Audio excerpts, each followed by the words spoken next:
Heart Records presents the Highbrow Players in my mythological narrative. This episode is titled Hootenanny. The Highbrow Players are Robert Crenshaw, Don Dixon, Marty Jones, Don Jones, Jill Bartlett, Steve Karras, Graham Mabey, Mitchell Crenshaw, Leah Crenshaw, Jamie Hoover, and Michael Datz.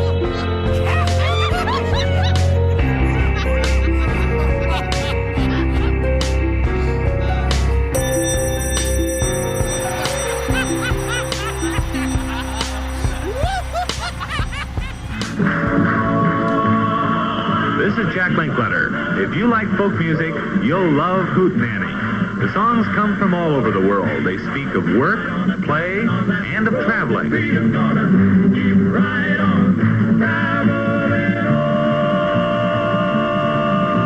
Folk songs also speak of love.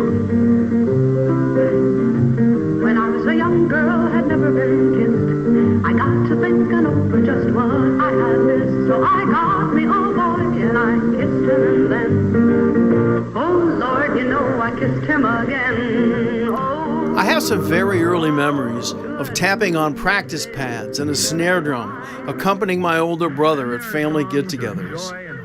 We also played in front of actual audiences a couple of times. They're kind of a blur, and I think that they happened fairly close together. But as I recall, the first was at a Hootenanny.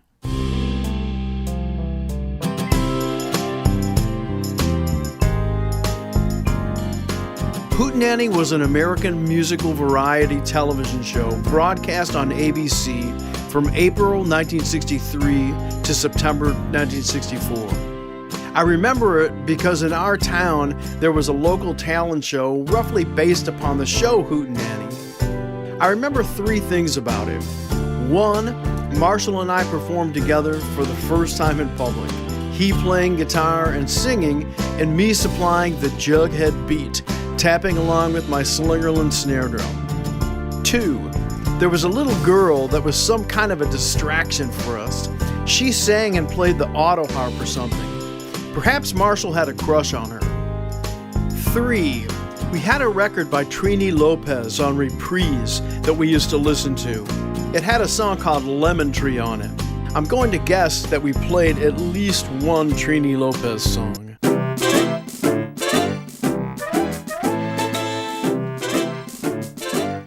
Not too long after that, Marshall and I performed at Berkley Elementary School, in which our neighbor, Dr. Rogers, was principal.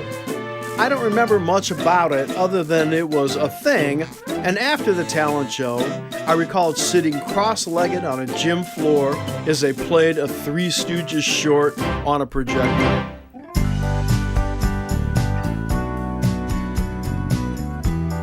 For me anyway, anytime we performed for our family at holidays or some event like the Hootenanny, we were positively rewarded. I think Dr. Rogers even gave us a couple bucks. It's funny to think about it, but my wife Tammy is a dog trainer and studies animal behavior, and that was exactly how it worked. I was never a good student. I was dyslexic and struggled in school K through 12. But I could keep a beat and ate up every morsel of the praise and encouragement I received because of it. Plus, anyone who has ever become even moderately competent at playing an instrument can tell you, when you get lost in the moment, nothing else matters. The endorphins kick in and you are focused on the magic of the rhythm, melody, and the interaction of the instruments.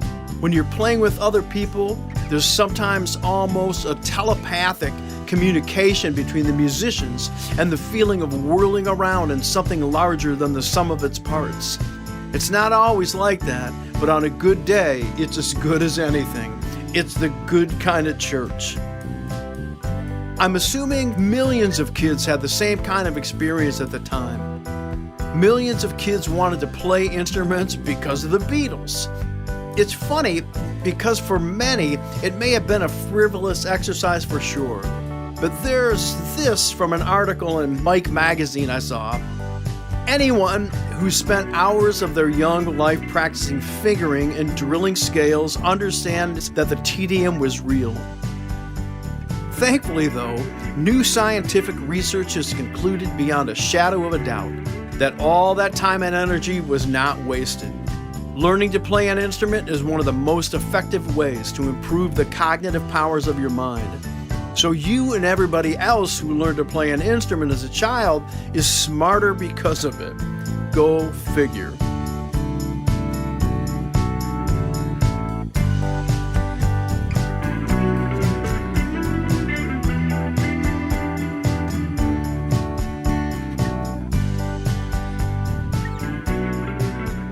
Another component of the Beatles on Ed Sullivan was that suddenly millions of kids had something in common that they didn't have in common the day before, boys and girls alike.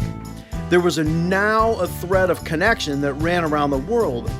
When I tell people of a certain age that we pretended and played Beatles, they almost unfailingly tell me about their version of playing the Beatles. It's almost as ubiquitous as playing Doctors. The other day, I was listening to a radio program, the Ted Hour, where they were talking about people's desire for connection. I think the Beatles, and more generally rock and roll, was a great icebreaker and bridge builder.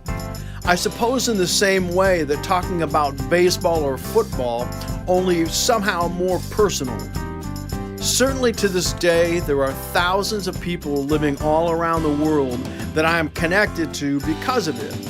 It's obviously not just the Beatles anymore, but they were the seed for a lot of people. I'm also thinking about people of all political stripes. There are plenty of people whose politics I kind of hate, but we find common ground thinking of Revolver and Pet Sounds as fine pieces of art. New from Bonco. These pants are too tight. Have you been washing them in hot water? No. It looks like you've gained a little weight. You need to talk to your doctor. Tell him you need some Velitas. Velitas is made from the essence of durian, whose olfactory qualities have been compared to rotting onions, turpentine, raw sewage, stale vomit, used surgical swabs, and gym socks, suppressing the appetite and giving you a healthy glow. Did you poop in my food? No, it's Velitas. You look better already. Durian and Velitas have both been banned in public places and hotels in Singapore and Malaysia and may not be given to children. At Bonco Pharmaceuticals, we sell stuff. Sometimes crazy stuff. And now, back to our show. A while back, I was listening to Fresh Air with Terry Gross. I guess I'm one of those NPR nerds. Her guest was Billy Bragg, and he was talking about a book he had written about skiffle music in England. He was talking about a version of the song Rock Island Line Lonnie Donegan had recorded in 1954. The version I was more familiar with Johnny Cash's from 1957, but as it turns out, this is a much older song. It was first recorded in 1929 on an ethnomusicology excursion by John Lomax and Huddy William Ledbetter, also known as Leadbelly, to Cummins State Prison in Gold, Arkansas in 1934. The song was sung by a group of singers led by Kelly Pace. Donegan's version was a hit in the UK in 1956, and a little later, a top 10 hit in the US. What makes this record important is that it appears to be the record that made a lot of British kids interested in American folk music, and more specifically, African American folk music. It is attributed to inspiring British kids to buy guitars and to form skiffle bands. Something that until that time was totally off the radar and not seen as a natural progression of their parents' music or the pop music of the time. The Bragg book is called Roots, Radicals, and Rockers, How Skiffle Changed the World, and it would be a good place to look for information if you're interested in the origin story of the British invasion.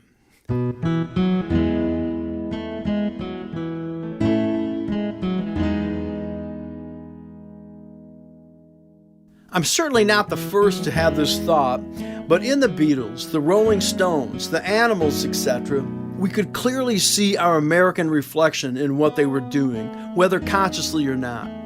Innovation is about taking things that may appear dissimilar and putting them together to create something new, or at least seemingly new. If creations are the sum of their parts, some of the parts of British invasion music are obviously American soul and country music. I was thinking one day about American kids finding their English accents when they sang along with the Beatles, or more hysterically Herman's Hermits. Then I thought about Mick Jagger and Eric Burdon singing with their American accents. It has been said before that it is the reflections of oneself, or at least your dreams and aspirations, that draw you into the music, movies, and books that you love. In suburban or urban areas, it may have been easier for white kids to get connected to R&B and soul music. But if they weren't exposed to the real thing before, they certainly got exposed and drawn into it through the British invasion music of the 1960s. Maybe it even helped people recognize the huge contributions Black Americans made to the rock and roll that they were already listening to. There were plenty of records like Hound Dog and That's All Right Mama that were white guys covering black music. Country guys like the Allen Brothers, as far as back as 1926, had covered songs like Salty Dog Blues by Papa Charlie Jackson and Milk Cow Blues covered by the Maddox Brothers and Rose, written by Coco Arnold in 1934. But I'm going to take a wild guess that plenty of WSM listeners across the Midwest and Southern states may have not made that connection.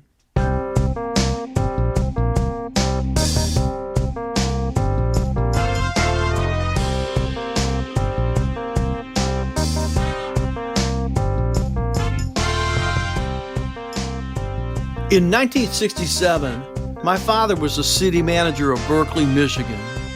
That July, he rented a pop-up trailer, and he and my mom took the family on a trip to Montreal, Quebec, by way of various state and national parks to see Expo 67. Expo 67 was essentially the 67 World's Fair. I think we spent a couple of days there, and other than my two older brothers getting separated from the family and probably scaring my mom and dad out of their minds, it was a good trip. I think there still may be some souvenirs at my mom's house from that vacation. I will assume that it was while listening to the radio on the trip back home that my folks first learned that there had been burning, looting, revolt, and rioting in the city of Detroit. My mom told me that she thought we may have crossed over from Canada at Port Huron instead of Detroit to avoid it. When we got back to the house on Phillips, of course we wanted to tell all of the neighborhood kids about our great adventures to parts unknown. On our block, the kids played hide and seek or some game almost every night during the summer.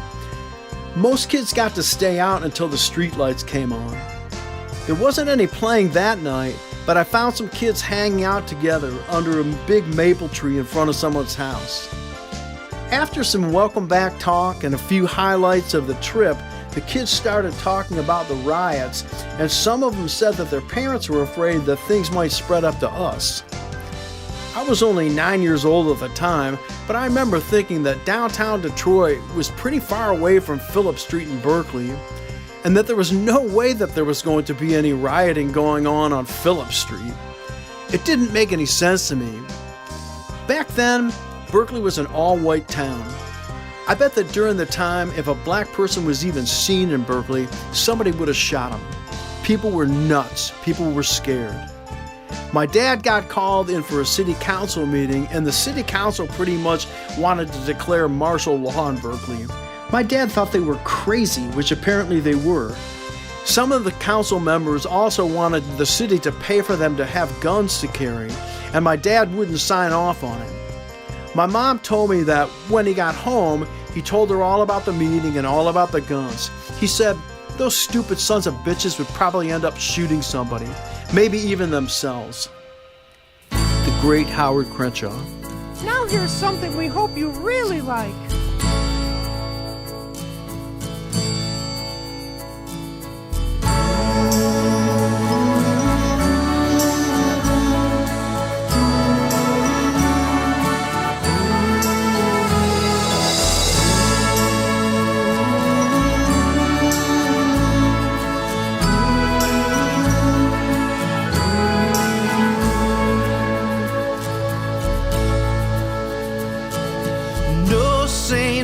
Morrison would have taken the bet.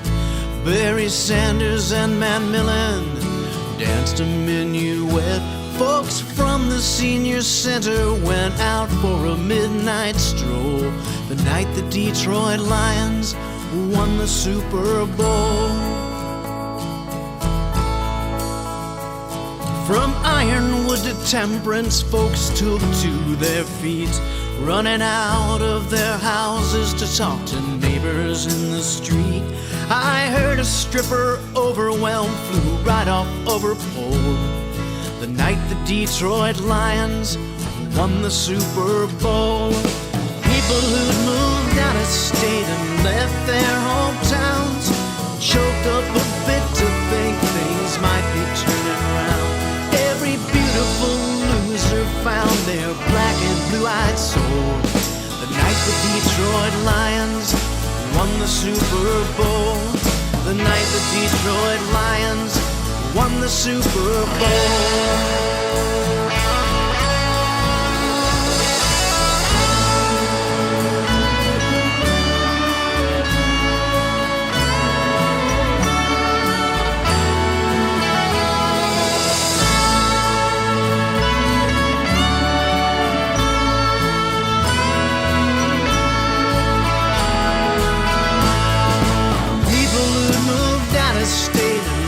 Their hometowns choked up a bit to think things might be turning around. Every beautiful loser proudly crawled out of his hole the night the Detroit Lions won the Super Bowl. The night the Detroit Lions won the Super Bowl. 40 miles into the forest, 40 miles walking back. Who knows, this time with a little luck we'll get on the right track. People who had lost their jobs felt they just might be on a roll the night the Detroit Lions won the Super Bowl. The night the Detroit Lions won the Super Bowl. People who had moved out of state and left their hometowns choked up a bit to think things might be turning around. Every beautiful loser found their black and blue-eyed soul the night the Detroit Lions won the Super Bowl. The night the Detroit Lions won the Super Bowl.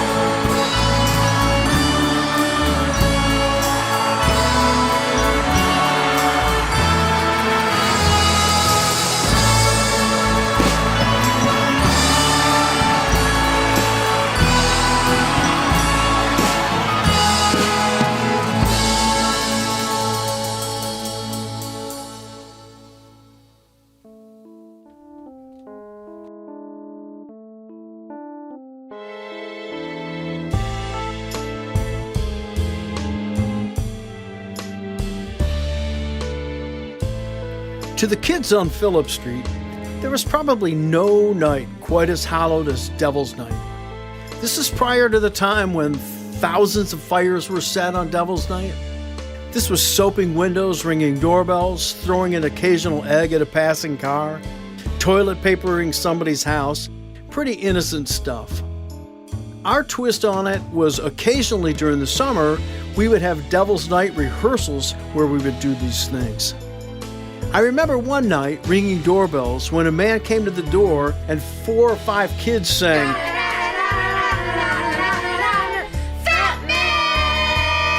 to the tune of Batman, Batman.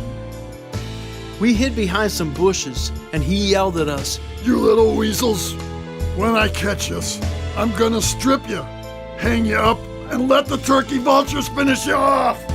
I guess we must have pushed him a bit too far.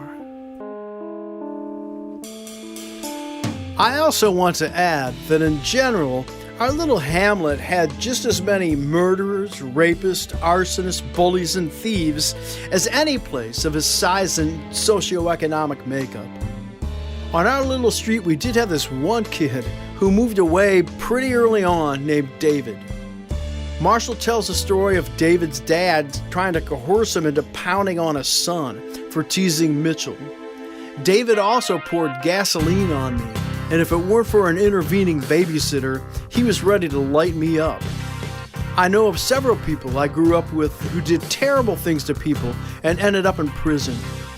I think anyone who tries to go too Norman Rockwell on you does both themselves and his or her audience a disservice. After all, it is an occasional brush with a sociopath that helps you recognize one when they're in your presence. See 45th and 47th President.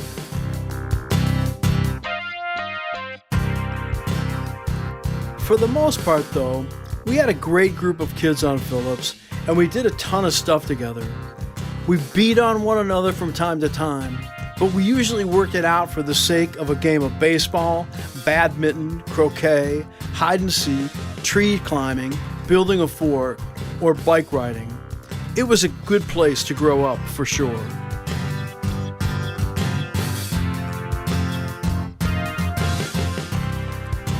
In the spring of 1969, my parents had a house built almost directly behind our house on Phillips on a street called Oakshire. We moved in during Christmas break of 1969. My dad had been fired as city manager, and he was going to start a new job at Mount Sinai Hospital on Outer Drive in Detroit after the first of the year. We loaded up the 2 cars and shuttled our belongings from the old house to the new for a couple of days, and then had a moving company take the big stuff. Just as a side, and the sign of the times, which I think can be attributed to their Depression-era childhoods, for a while, at least one of the couches and one of the chairs had soup cans for front legs, and Mom made slip covers for the furniture. I'm guessing her 4 sons probably beat the crap out of the furniture and were a full flowing force of why we can't have nice things. But it's funny, until I was much older, I never really gave it a thought.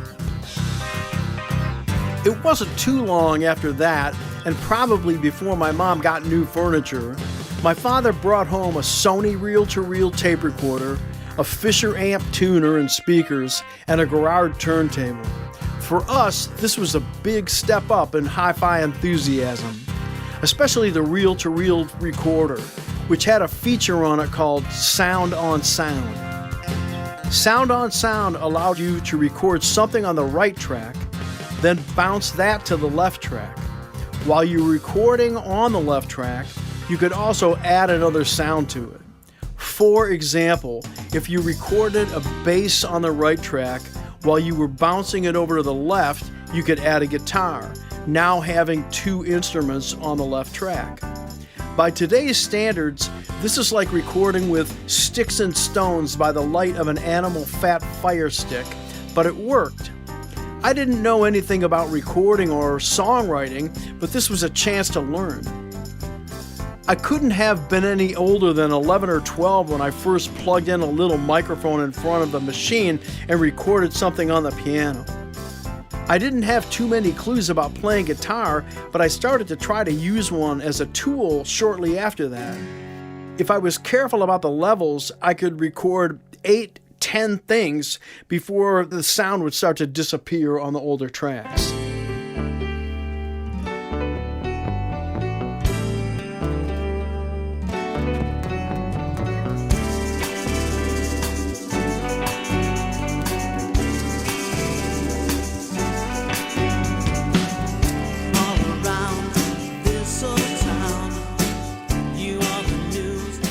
I think it's safe to say that little Sound on Sound Sony tape recorder really influenced Marshall, John, and myself's lives.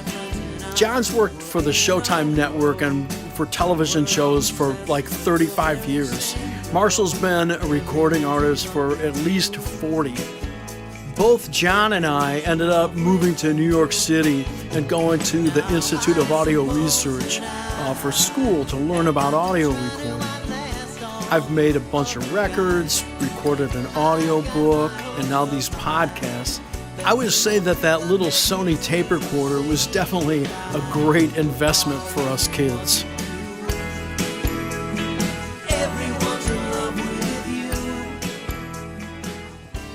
Something else that I associate with both houses in Berkeley is the quality of both FM radio in Metro Detroit during the time. WABX, CKLW, WKNR, WJR, and in the mid-70s, WDET. And I want to clarify that I just wasn't aware of WDET until then. I'm guessing it was always a fine station. And the hits just keep on coming. CKLW, the Motor City. CKLW has been written about many times, and anyone who might not know, it is and was an AM 50,000 watt clear channel station across the Detroit River in Windsor, Ontario. On a clear night, it could be heard from suburban Chicago into New York, down towards Cincinnati, and up to the UP or Upper Peninsula, and up into Canada. People have told me that in the 1940s, late at night, it can be heard in parts of Florida. 23 City Willow Run 21, that's the weather. Partly cloudy, low tonight 20, tomorrow's high 36, with the chance of a little snow burgers starting up by the evening time. No word on accumulation thus far. Keener 13. This must be the place. This is the only place. I have this great memory of sitting in one of the several VWs that resided in our driveway over the years on Oakshire. I was listening to WKNR, and they were playing something that we would have considered a deep cut. A deep cut really meant that it was just never released as a single and was like the fourth song on the B-side of an LP or something akin to that. After they played the track, they played another deep cut without a word from the DJ. And on AM radio, that was not the norm. And I remember, number one, thinking that they were trying to compete with the FM stations. And number two, that it was great that they were stretching the envelope. I'm sure CKLW was doing the same thing. I'm sure that those stations lost market share in a big way when kids began to move over to the FM dial.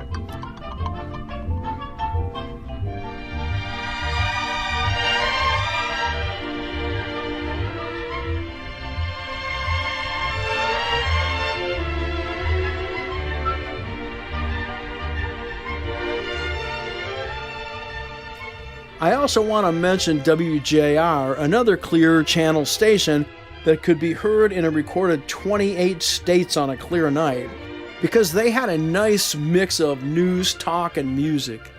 I remember nights driving home from the bar, listening to Night Flight, and thinking that it was pretty cool.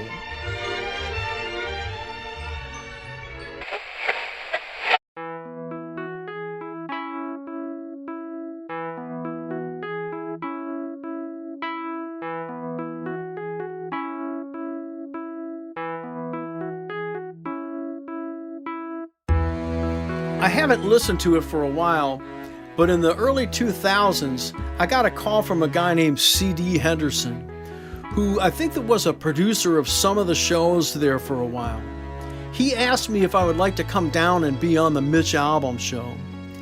WJR is in the Fisher Building on Grand Boulevard in Detroit. Walking through the lobby, I always felt a sense of reverence towards its architectural majesty and the cultural legacy of the building.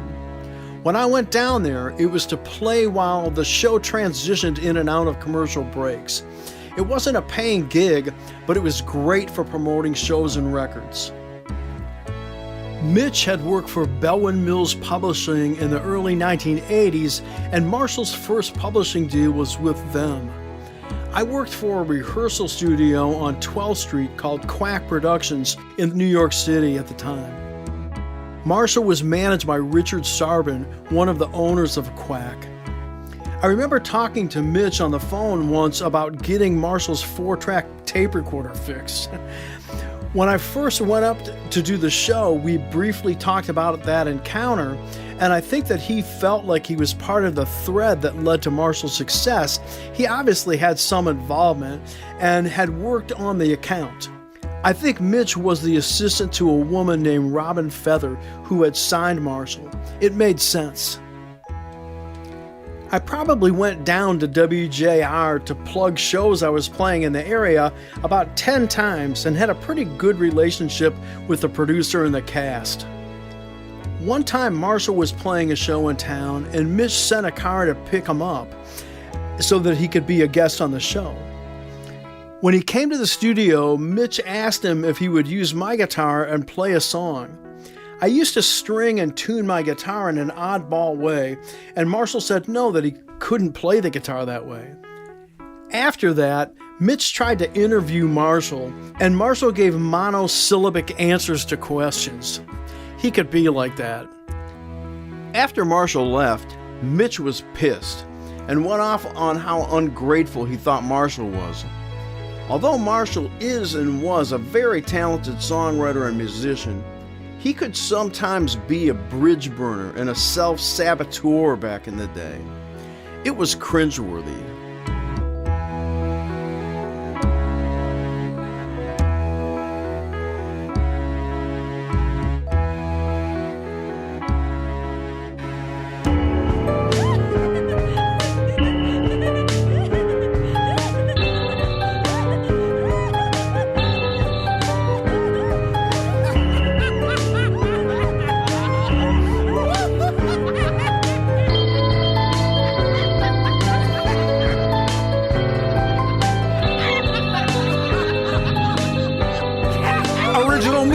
By Robert Crenshaw, Jamie Hoover, Don Jones, John Crenshaw, Don Dixon, and Marty Jones. Sound design and final editing by John Crenshaw. This has been a Treefort Records production. Y'all come back now. Here